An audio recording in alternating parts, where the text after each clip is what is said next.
Това е клипчето за моето Кавазаки. Кавазакито е Тенгай. Модела се води Кавазаки KL Тенгай. С оригиналните спойлери, нищо не е боядисано, нищо не е лепено, нищо не е поправено. Така изглежда мотора.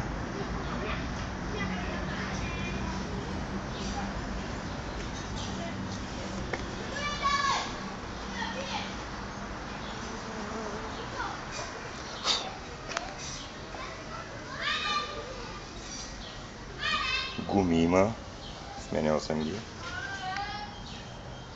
Това е недостатъка на предния спойлер, който трябва да се прави.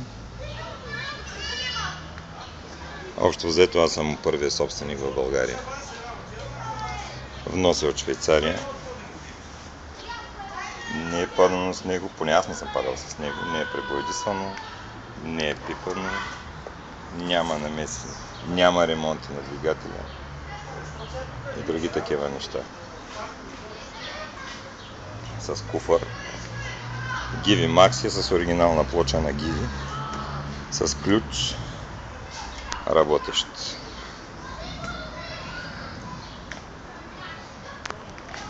И сега, ако ни мини код капът, трябва да го запалим. За да го запалим обаче ми трябва още една ръка. Ето го. Общо взето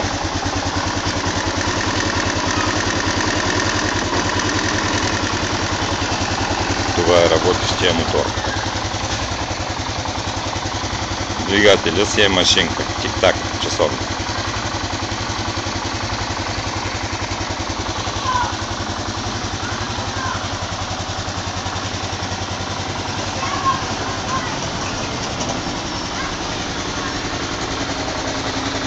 Сменена му е веригата,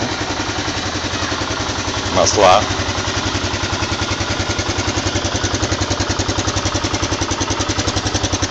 но нищо друго не е побългарявано, не е правено по него.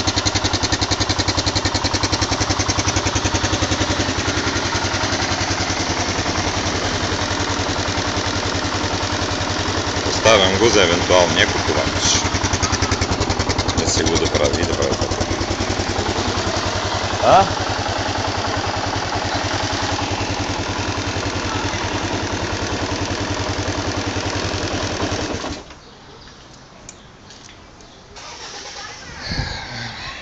Така че това е мотора.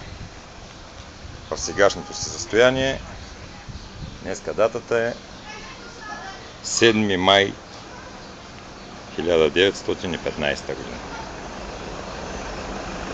От мен толкова.